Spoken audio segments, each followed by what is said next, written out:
Grüß euch, hallo miteinander. Ich möchte euch heute erzählen von der Kampfkunst, die ich lerne, BM Kisentak aus Südostasien. Eines der Kleidungsstücke der traditionellen und Pflicht, wenn man einen Kampf miteinander hat, ist der Sarong. Man sieht ihn da bei mir.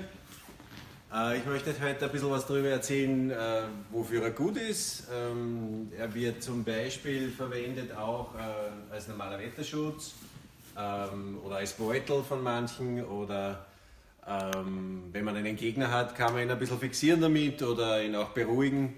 Also es hat viele unterschiedliche Anwendungsarten.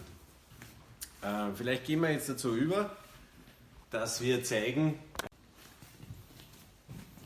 ich habe einen Adjutanten, der hilft mir jetzt dabei, euch zu zeigen, wie man mit einem Sarong umgeht. In Wirklichkeit ist das ein Stück Stoff, ein großer Stück Stoff, der einmal wie ein Loop, man kennt es auch von Schals, zusammengenäht ist an einer Seite. Damit man ihn als Kleidungsstück tragen kann, wird er in der Mitte gefalten, einmal durchgezogen, so dass die Innenseite, also man legt ihn eigentlich in der Mitte zusammen.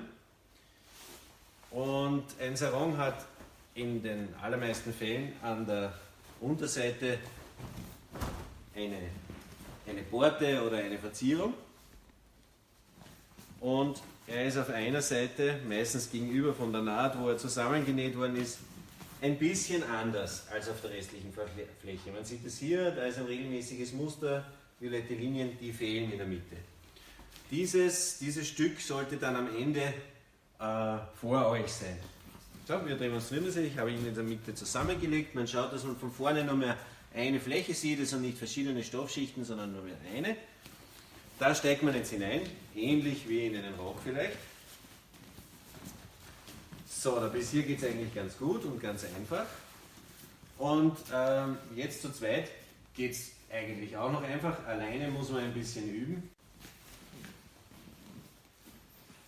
So. Ja, sonst zieht man ihn nämlich ein.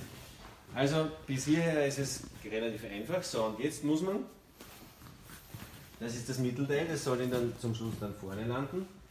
Jetzt muss man hier einmal einknicken, überschlagen. Und dasselbe auf der zweiten Seite. Wichtig ist, dass man den Backhand, das ist das Oberteil, der Trainingsanzug, den man hat, nicht einzwickt, weil bei der nächsten Folge wird das jetzt umgekrempelt. Im Idealfall macht man das schon mit einer derartigen Spannung, dass der Sarong nachher schon hält. Manche kennen das vielleicht von einem Badetuch, das sie sich im Sommer umwickeln. Das ist eine ähnliche Technik, zumindest zum Umkrempeln. Wichtig ist, dass zum Schluss dann der Sarong oben geschlossen ist, unten aufmacht und in der Mitte sollte im Idealfall dieses Mittelteil sein, von dem wir am Anfang gesprochen haben. Die Unterkante ist ungefähr eine Handbreite über den Knien und wenn man den Sarong richtig angelegt hat, rundherum gekrempelt, dann kann man im Falle, dass man ein Kampfkünstler ist, seinen Gürtel rund um diese Krempe binden und verhindert auch bei der sportlichen Aktivität, dass der Sarong sich löst oder irgendwie locker wird. Das war im Großen und Ganzen das Anlegen und das Verwenden eines Sarongs in der Kampfkunst. Danke für die Aufmerksamkeit. Das nächste Kleidungsstück nehmen wir den Gürtel durch, den jeder Kampfkünstler trägt. Die Farbe des Gürtels zeigt uns, welcher Graduierung er angehört. Damit wissen wir, was er kann und können muss. Schwarz zum Beispiel ist für Baedeker Meister. Schokolade, das ist braun, das ist ein relativ hoher Schülergrad, und den werden wir jetzt bei Alex sehen. Der hat schon den braunen Gürtel. Jetzt werden wir zeigen, wie man den anlegt.